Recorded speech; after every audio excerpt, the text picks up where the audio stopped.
Before we get started today, I want to say thank you for every single like, comment, recommendation, and a very special thank you to my listener support group. If you like what we do here at Off the Deep End Podcast, please consider checking out the listener support tab on our channel's anchor link.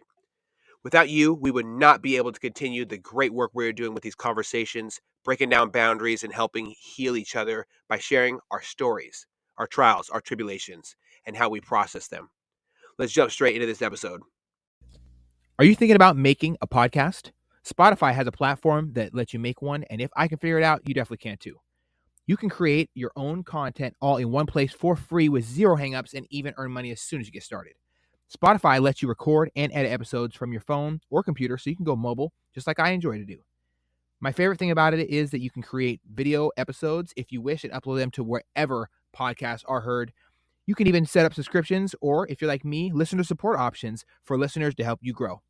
I 10 out of 10 recommend the Spotify for Podcasters app. Or, why don't you just step over to www.spotify.com/podcasters to get started on your own podcast. What's happening, everybody? Welcome back to another episode of Off the Deep End Podcast. I'm joined today by another member of the beautiful country of the United States of America here. Chris, thank you so much for joining me to share your story. I know that it's imperative that we respect your privacy for this, so I'm going to make sure to take a lead on that. Everybody, thank you so much, as always, for tapping in. This is going to be an exciting episode. We're going to get a little bit of a story that we don't usually get access to. And it's very important to me as a host to make sure that we cover all topics so somebody can take something away from every story. So without further ado, let's dive straight into this. Chris, thank you so much for joining me, my brother. Yes, sir. Thank you for having me on. I've listened to several of your past podcasts, and it's a privilege to be here. And I hope to offer a unique insight to your listening audience. So, thank you for having me. Absolutely. Well, thanks for listening in as well.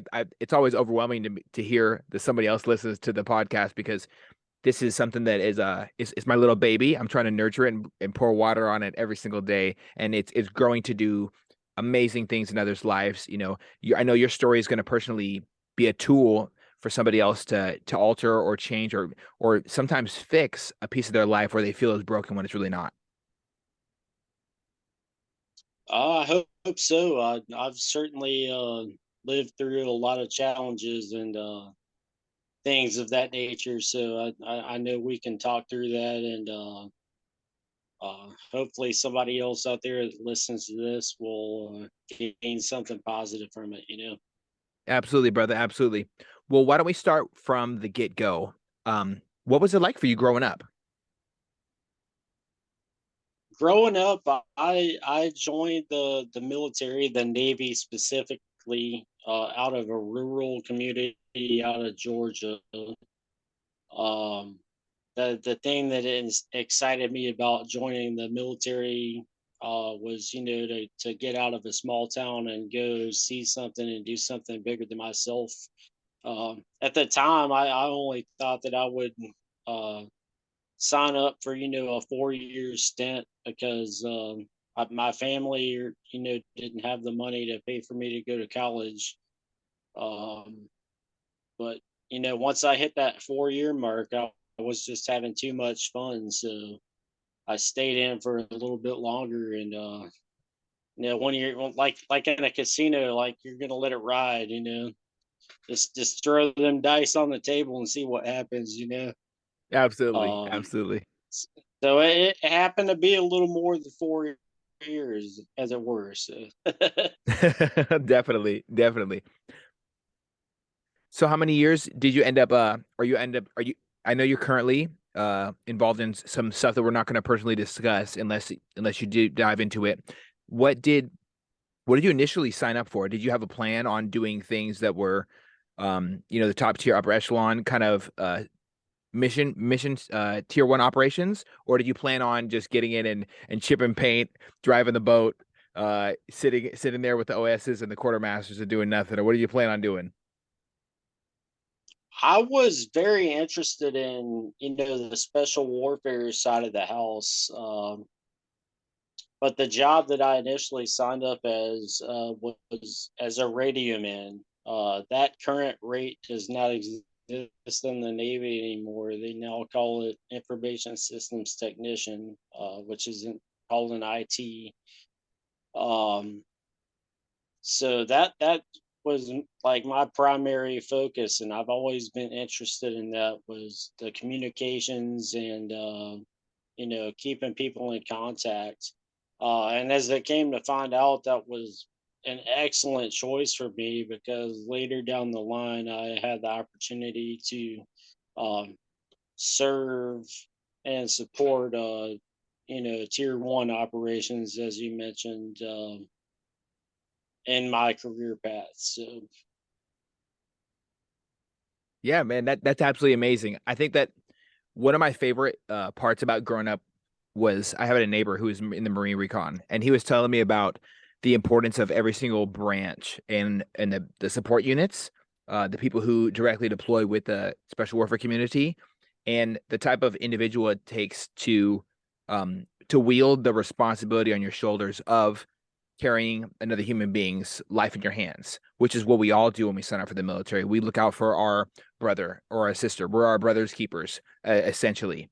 What was one of the things that really attract you towards military service? Was it just the idea of a challenge? Was it just getting out of town? Was it the water? Because I know a lot of people say they joined the Navy and they couldn't even swim to begin with.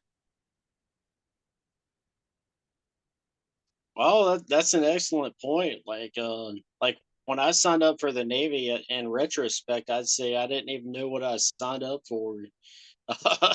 It was, showing up to Great Lakes. I'm like, man, what the hell is going on around here?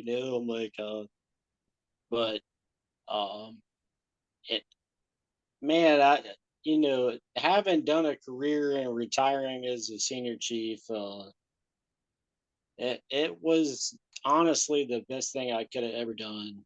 Um, it, there's too many great stories to tell. I just had so much fun with it.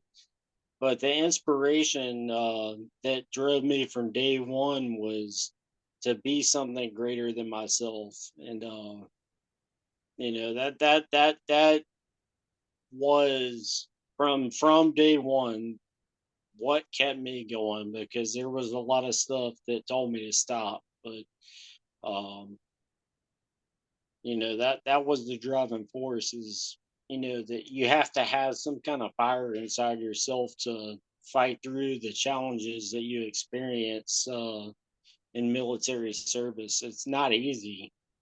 Anybody that stays in past 4 years or even during 4 years is a hero in my book, because, as you know, I mean, there's going to be things that you have to address and come across that just make you want to really stop and say, like, is this what I want to do? And the people that wear that uniform every day are definitely heroes in my book, because it takes a special person to put that uniform on every day and wake up and go do the job. 100%, brother. I agree with you 100%. Absolutely. There's nothing more important than to me in my life. There's no greater human being than someone who signs up saying, I'm going to absolve myself of who I am as an individual and become a part of something greater, a part of a team. I'm going to be a lot less me and a lot more we, is what my football coach used to say. That's what he told me. You're going to be a lot more of the we and a lot less me. And he was very, very young in his years. And I really do hope he listens to this episode as well, because he was one of my driving factors for joining the military. I didn't have a lot of guidance. I needed some structure. I needed some discipline. I needed some hardship, because with these uncomfortable zones that we experience or we enter in life, that is where we do our most growth. Safety zones and comfort zones are dead zones. Greg Plitt, one of my favorite U.S. Army Rangers, said that, and wow, that he couldn't be more right. What are some of the more complicated things that you didn't anticipate facing when you got in the military? Oh, that's an excellent question, man. Like, pretty much from day one, I was thrown into uh, a leadership position when I probably wasn't ready for it. Uh, And that, for a young, like 18, 19-year-old guy, uh, that's a lot to digest, you know. Um, so you just have to be ready to expect the unexpected. Um, and in our line of work in the military, you have to, um, you're not really ready to understand it, because that's not taught in basic training. You're taught to follow orders, and that's the entire point of basic training is, hey, follow orders and roll out from there. Um, from my perspective, there you have to kind of look at the world stage, and from a young guy like me at that point in time, you're like, what does that mean? Like, I'm a young guy from down south. I don't know what that means. So it really challenged me to kind of dive in myself and understand what, like, what does that world stage mean? Why am I here? Why am I wearing this uniform? What does that mean? Um, and at that point, that really, like, forced me to understand from a very young age, like, what it was that I was actually doing. Mm, wow. I'm thinking what you just said really makes me think back to when I first got in the military. I had no idea that I was going to run into so many powerful human beings who surrounded me, and their guidance was so critical for me to just start off. Whether it was uh, Lieutenant Bayless or Chief Brontes or Senior Chief Osbury, all these human beings drove me towards identifying who I was. I had no idea what leadership was. I had no idea what a good leader looked like. I knew exactly what a bad leader looked like because it was definitely me when I started. And one of my favorite quotes by Jordan Peterson is, a lot of people are scared to start something new because they're terrified of being foolish. But when you start something new, of course you're going to be a fool. But if you're perfectionistic, you will, ultimately reach your goal. And I think that applies to this idea that you just brought up of being ready for leadership. Being ready is never something that we're never usually ready for anything that's going to hit us. We have to think on our feet. We have to, rise to our level of, to the occasion, or fall to our level of training. Those are our two options usually. Have you had some situations in your life where you had to rise to the occasion? Absolutely. One of them that definitely, in this situation,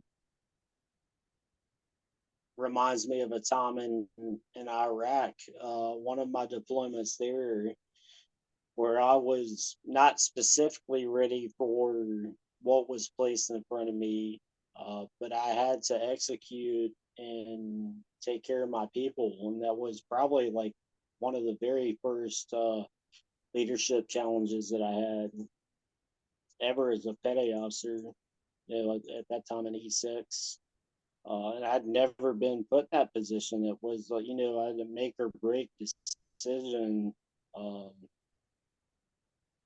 for the mission at hand, and it was quite challenging because it just, like, threw me to the floor. Like, hey, you got to make a decision. Like, this is a no shit, like, make or break type decision here.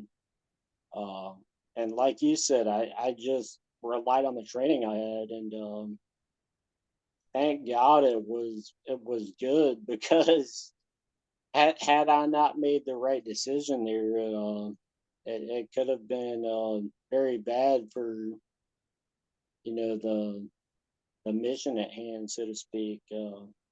So that relies back on, like we said, the training at hand. Because you never know when you're going to have to rely on it. It's going to come at the most inopportune time. Um, and the most unexpected time. Absolutely. At that Absolutely. time, I couldn't say that that was gonna be something that I expected at that time because it just happened, and that Definitely. required that training to be ready at that point in time. So Mm. I thinking back to one of the most ridiculous moments I've ever had in the Navy, I was on an unrep station where we were bringing on fuel at the time to our aircraft carrier from the USNS ship, and it was sending over fuel. And we had a situation happen on our unrep station where the line parted, and I got smacked in the face, and I was just gushing blood everywhere. I didn't expect to get smacked in the face by this um, giant, nylon rubber band, which is pretty much what rope or line to those who are shipboard individuals to understand is it's. I never expected that to happen. I never expected anything in the military to happen. I never expected my dad to die when I was deployed. I never expected to leave to be around these amazing individuals and to get out and of the military and not to have a tribe per se. It really brings me to my next question for you, my brother. I know in the hardest of times with the craziest stuff going on, we usually forge these amazing bonds. Tell me about some of the bonds you create in the military. so yeah, that's a deep question actually. From day one, I forged like you know nothing that you could ever like find online or compare for bonds. There's people that I talk to this day that I never thought that I would talk to like during the course of my service. The bonds that are forged there are um, very special and very intricate under very specific circumstances that probably at times nobody else would really ever understand, but that that person that you're talking to, however that may feel at that time, were required and necessary because your lives depended on it. Um, and you know that's something special that can never be replaced under any circumstance. When your lives depended on it, and you were there at the same time and had to live through it. So that to me is the very most important aspect of service between anybody that ever puts a uniform on together in service of this nation. Um, Especially in a very trying circumstance when you have um you know it's a no fill operation. You have to succeed, and that's primarily what I've done for most of my career during my service in the Navy was exactly that. um it's hard to explain, and it may not make sense to a lot of your listeners, but um you know that's what I did. So I'm gonna be honest. I think a lot of people are gonna understand exactly what the hell you're talking about. It's really important that for my listeners to understand. I'm just gonna put it out there. It's so essential that we not just protect, OPSEC, operational security, not just that, but we also respect the wishes and the hardships of the operators, the support staff, and the people deployed in support of as well those operations. It's there's things that happen on behalf of the United States military that should not be discussed in great detail for a multitude of reasons. And I think that I personally can appreciate the necessity to be careful about what we kind of disclose here online, because the last thing we want to do is to jeopardize another human being's family or their life, or you know terrorist cells especially. I really can't stand terrorists. The Taliban's going to Taliban, but you know what? We have great human beings who do great things on behalf of the United States military and on the behalf of American citizens all the same. So I have a listener question for you, Mr. Chris. What is it like to deploy in a combat zone with special operations forces? The Hollywood does not do a good job of describing it so that civilians can understand the type of scenarios that special operations forces normally deploy in. Things are usually watered down or filled up with false entities. A lot of stories, they don't have justice done upon them. I'm not asking for necessarily details, but what is it like in general to deploy? Is it high tempo, high speed, low drag? What is it like? That's a very loaded question. As someone that has supported those types of forces many years in and years out, you have to be ready to ride. When I say ready to ride, that's for my motorcycle riders out there. You got your feet down and got the motor riding under your torso there, and just get ready to get escorted out, maybe by a police escort. Um, that there is no second chance. You have to be ready, and in some ways, there is not training that can provide that for you. Um, at my first deployment with the special operations unit, um, I wasn't ready. I'll tell you that right now. Not at all. Um, it took me being put in that position to understand what I was there to do. Um, and in many ways, I don't think that there is any way that you could ever replicate that in a training environment. You just have to be put in that position to do it and understand that there is no possible way that you can mess this up. You have to be ready to do it. Um, and I did it. And after that point, the people that were around me knew that they could trust me, you know. Um, and I think that's anybody that's ever supported a special operations unit in the military will tell you the same thing. They have to trust you. If they don't trust you, you're not useful. And support units, whether it's anybody that supports the Navy SEALs or the 75th Ranger Regiment or anybody else, you are there to serve them. And if you can't do that, you're not useful. And that was the very first lesson that I learned. And that a very well regarded Master Chief in the Navy SEAL community told me the same thing. If you can't do that, you don't belong here. Mm, And that kind of provided my guidance from day one.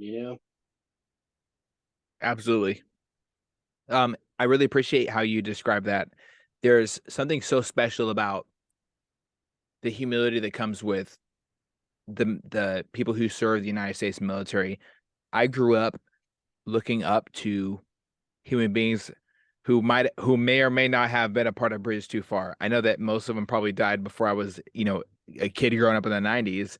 I was obsessed with the military. I loved watching Black Hawk Down because it inspired me to want to achieve something greater when I grew up. I have friends who grew up to become Navy SEALs, some friends who grew up to become Green Berets, some friends who became anonymous individuals, and some friends who are still anonymous individuals. I really do want to say a special shout out to every single human being who operates on our higher capacity with, whether or not they wear Oakleys or any other type of sunglasses out there. I really do value the great human beings that it takes to operate on a higher capacity in different environments that I couldn't even imagine going to in this day and age. I often talk to my buddies when they come back, and it's not easy conversations for them to share because for obviously for OPSEC, but also for the burden that it carries. The trident is a heavy thing to carry. Wearing a green beret, that's a lot of weight on your shoulders. All my buddies who are PJs who do great work as well, they come back with a heavy burden to bear. My next question for you is a lot less direct and to the point. Is what is it like coming back from a tour and transitioning into normal, land-based operations afterwards? Yeah, for me, that was what I thought was going to be pretty simple. The Navy sent me on a deployment, and I'd come back home and do what I needed to do. Up to that point, I had an extremely successful career. Um, I'd been advanced like much faster than most people in my career field, my rate. Uh, but something changed there, um, and it has still taken me a very long time to process that. Um, there's not an easy way to digest how to interpret, war, or what's required of you Hmm. when you go serve in those positions. And I'm still interpreting it to this day. You know, even in my current position, it takes a lot because nobody has ever asked to perform that. Um, and there's no training or education that will ever uh, teach you that.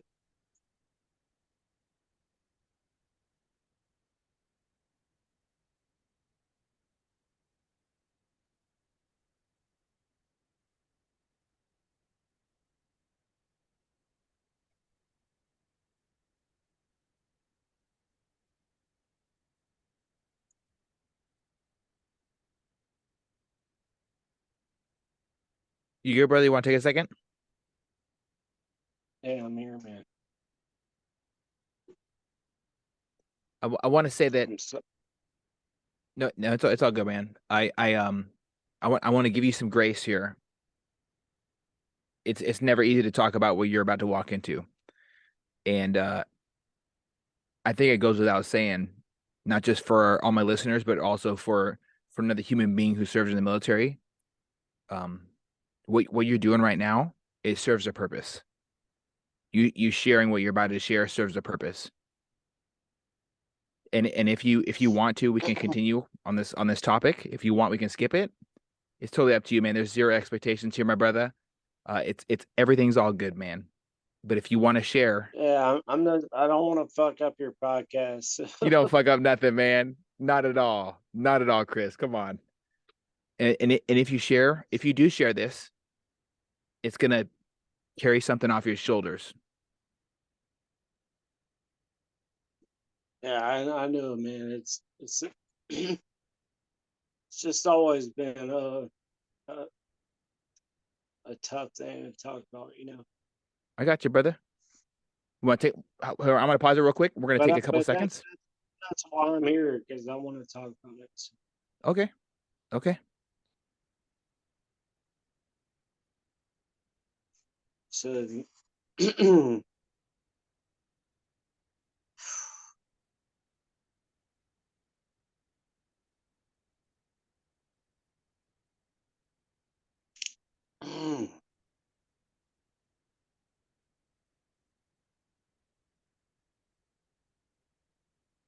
um, so Are you ready to record now? I'm Yeah, sorry, brother. man. Yeah, brother. We rocking. We rocking. All right. So, what the fuck were we talking about? I fucking forgot, man. It's all good. This is not an easy topic to talk about. Coming back home from the military after a tour, we never anticipate going through these things. Um, Um, I'm just gonna say that me personally, I can definitely, I can definitely understand your how difficult it is to talk about. Um, it wasn't easy for me to come home either. It's still not easy. I'm still transitioning. I it hits me like a ton of bricks sometimes that this podcast is a piece of me transitioning out of the military actively. So, my brother, you sharing this is huge. And if you don't want to, we can not talk about it. But as soon as you as uh, soon as you air out and talk about what's on your shoulders, man, it does feel better. I never expected to feel this light after me serving in the military at all. so the first time coming out of combat deployment, I came back to Fort Bragg, call it Vietnam, North Carolina, right? Um, I had been like dropped back to Fayetteville, haven't been at work like a damn slave, as it were. Um, you know, God, it was fucking hell. And I dropped back to Fayetteville. They put me back off at the hotel on base there. Um, in a room, right? I'm Hmm. in a hotel room, and um, this may sound crazy to to the listeners, but I'm sitting there and I'm like looking around at the furniture there, and just the silence struck me because I hadn't been like every minute of every piece of my existence before had been doing the mission, and I Hmm. I had nothing but silence, and that was like the first thing that struck me. Um, I didn't have that before, so immediately my thoughts were upon me, Um, and I had many other personal things that were going on at that point in time, like relationship stuff and everything, but it was the silence that got me there because I was put back into a position where nothing else mattered at that point in time. I was just there, left to my devices. Um, and that was probably uh, the most very hardest um, point in my career, even as at that point in time an E8 senior chief petty officer, and man, it was tough. It was really tough. Um, I didn't know what to do. I was left alone, and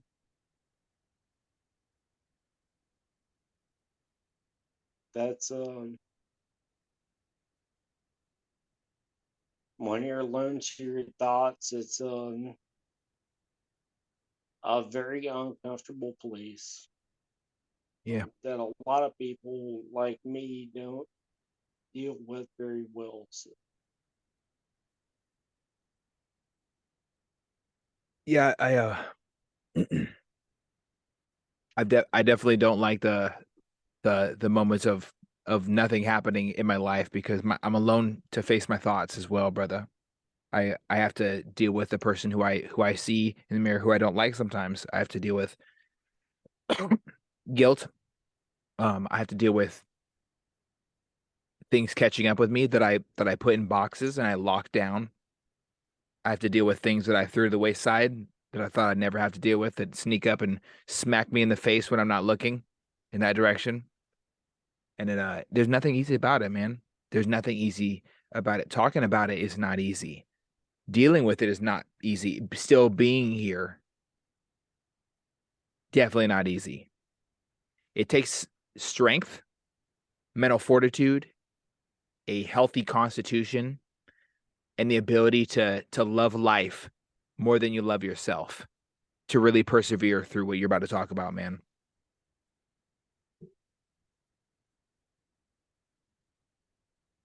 Yeah, man. So after that time at Fort Bragg, like it drove me down. Like I was not ready for what it was. I having been in Iraq and doing the job that I needed to do out there, it was a tough time. And like to go from that environment, where you're high speed every day, like doing X, Y, and Z, and immediately just being pulled back to I'm back home now, and I'm supposed to expect that everything's like normal.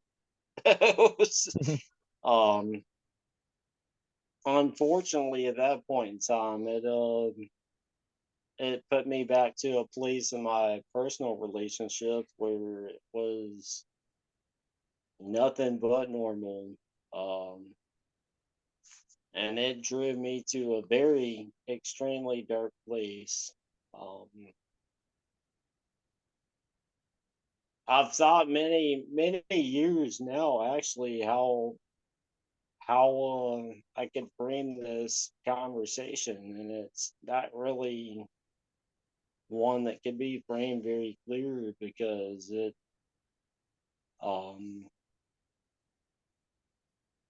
put me in a mental place that I still can't explain. It told me that I wasn't fit to be here anymore. Um, and it drove me to contemplate and actually um, commit suicide.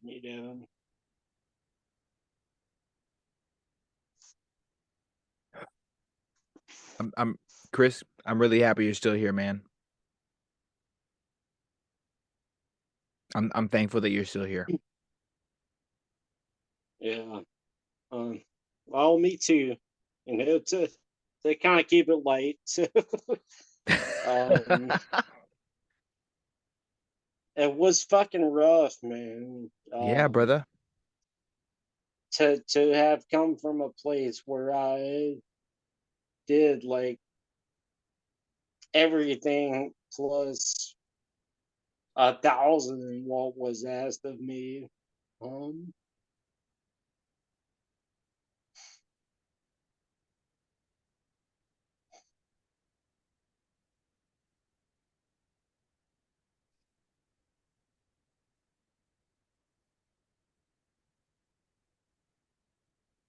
it just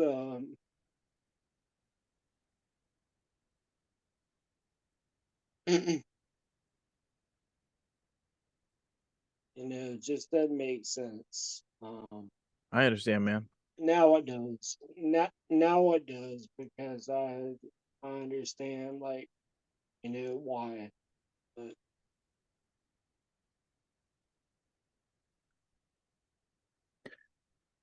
There's nothing that's ever simple, easy, or regular about any experiences that we face, especially not difficult ones where we have to make decisions in a critical situation where we have to live with them later. In the moments we never realize or can fully grasp the consequences or the blowback associated with every action we take, no matter how good our intentions are, no matter how good the situation is.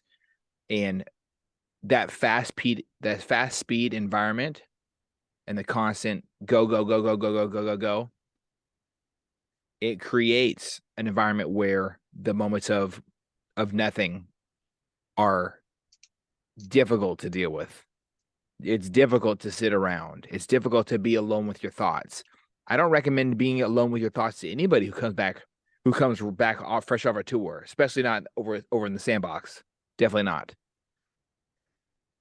Is there a certain program that they've developed since then to kind of give you like a buffer period, or like, hey, you're gonna spend 2 weeks here around your boys, and then maybe we'll let you go?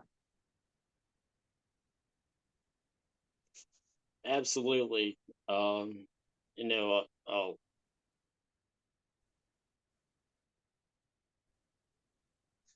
fuck, man, I almost feel like guilty about like letting my feelings out on this podcast, but There's I man, um, that's not good to say. You should never feel bad about expressing yourself. You haven't done anything to to to stamp on the pride or the great, distinguished service you've provided to the United States. And there's nothing that you can say right now that can go against that at all. I'm happy that you shared. yeah, I People got need to you, hear man. it. People need to hear this shit. Yeah, the the the military has done a fantastic job of understanding what kind of challenges exist for people that are returning back home. Um, and I think a lot of those lessons were learned from the Vietnam conflict, because people remember when our soldiers came back home in the airport and they were spit on and uh, um, they weren't treated right. So if there was one thing that we did right in the Iraq and Afghanistan conflicts, was when our soldiers came home, they were treated right. So Mm. we did that right, you know.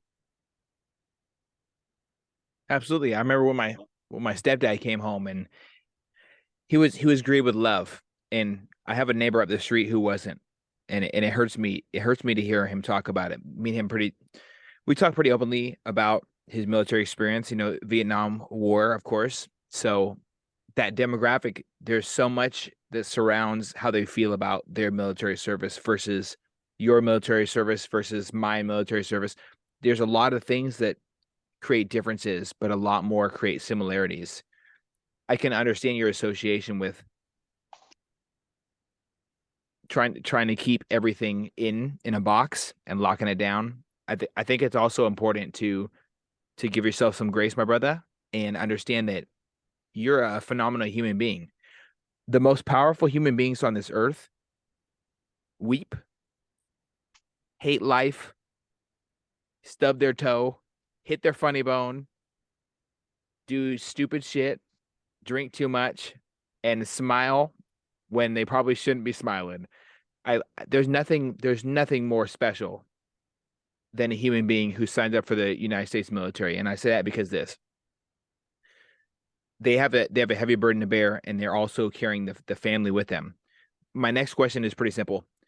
What burdens does a family or a mother or a father or brother, anybody or a friend even carry with them while a loved one is deployed?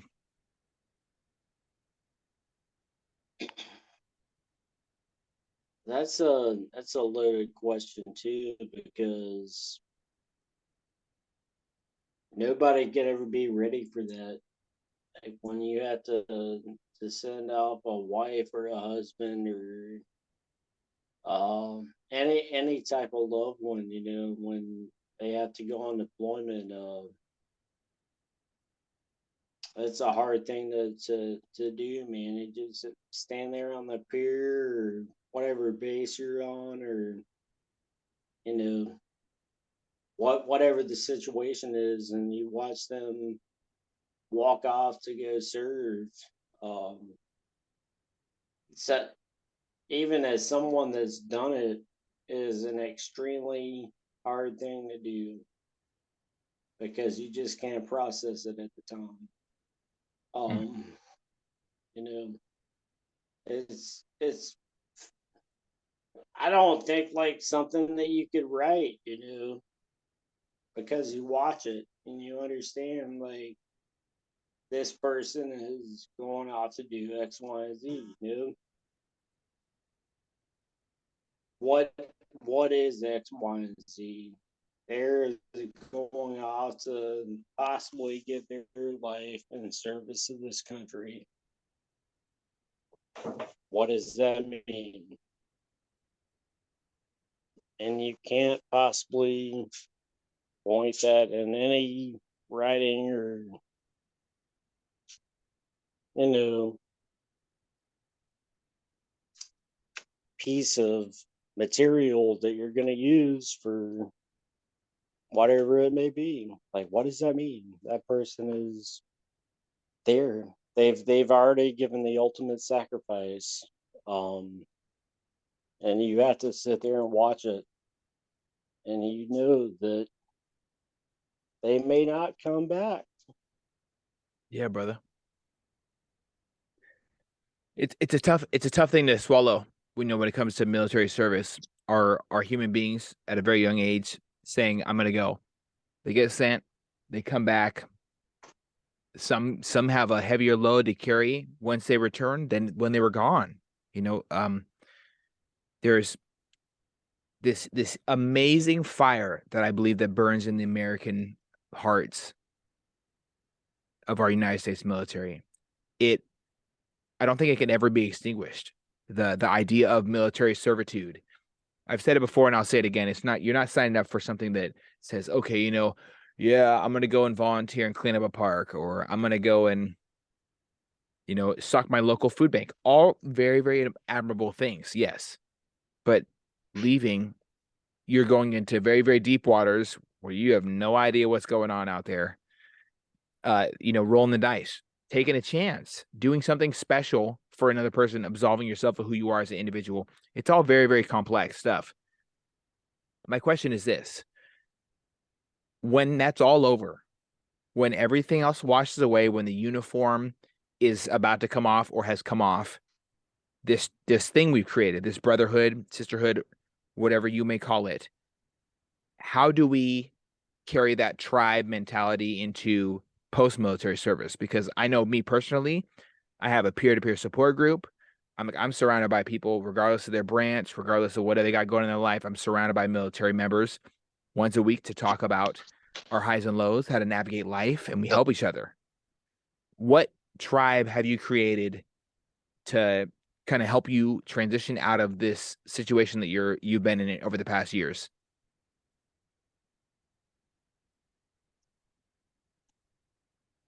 That's a great question. At the end of the day, like when it came time for me to hang the uniform up and realize that it wasn't time for me to continue on as the senior chief that I was. It's finding your value in other places, Mm. and what that means is different for various people. And for your listeners, once you arrive at that position, and you're trying to figure out, like, I'm done. I've got my DD 214, and I'm here, and I'm trying to find a job or whatever the case may be, right? You have to find yourself, and here 3 years later, I'd say I'm still finding myself in some ways. What does finding yourself mean? You have to find where you can still contribute to the organization. Mm. Um, that's a deep thought, and many folks that separate from the military are still trying to sort out. We have an identity, and when that identity is stripped from you, when you're just handed a piece of paper that tells you you're not no longer affiliated, you have to find yourself again. And I think that's a hard-hitting piece of information there. Like, where are you? What does that mean to you? Um, and there's too many organizations out there that are ready to assist, that you know that need our skill sets, because too many people don't understand what it means to be in those positions, and they need us. So You got to find. So the idea is you have to find your purpose after you've left the military. yeah, 100%. You have to know your purpose, and find the organizations that can support you, man. I it took me a long time to understand that, and I'm still trying to digest it. It's a painful fucking thing to undertake, but you an important one, if that makes sense. So 100%, brother. I've been working on my purpose for a while now. And the only way I can really try to vocalize my purpose, I think my purpose is now to just focus on elevating others' voices and helps in hopes that it would help somebody else. So I hope your story is going to be something that affects others. And for those out there who are a part of specialty units, it's really important that we get the idea out there, the message out there, that burdens are burdens no matter what. Some of them are heavy, some of them are light, but they're still burdens. And human beings carry that home with them just as much. It is so important for our veterans to find their purpose after military service. It's so important for our active duty members to be able to decompress and not just compartmentalize, but also sometimes go through what's in that compartment. What have you stored away in the attic that you don't want to look at? I think it's important for people who are not in the military at all to have perspective like this. And you sharing, you getting emotional, your heart showing exactly the way it should. It reminds human beings that the people that Hollywood puts out as just characters or this idea, this pedestal, they're normal human beings. And they have trials and tribulations as well. I think your story ultimately humanizes others, and I really do appreciate you sharing that piece of yourself, my brother. yeah, well, again, I appreciate the opportunity to come on this podcast and talk about my time in the military. Obviously, it triggers me in some aspects that I've probably not ever shown to anybody else. Um, not that I'm looking for fanfare in that aspect, but um, it is something unique that I've never shown that. So hopefully the audience could appreciate the fact that I came here and was able to talk about some of my experiences. So thank you, Eddie, for having me on here, man. I appreciate it. I Man, I appreciate you on so many different levels. I knew that this conversation was going to be special, and not just because we had to kind of, I wouldn't say tiptoe, but I would say be careful around certain descriptions and how we present things as well.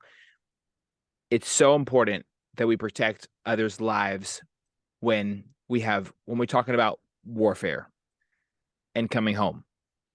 I appreciate you and your wish to keep your identity kind of anonymous, and I'm going to support you in that 100%, my brother.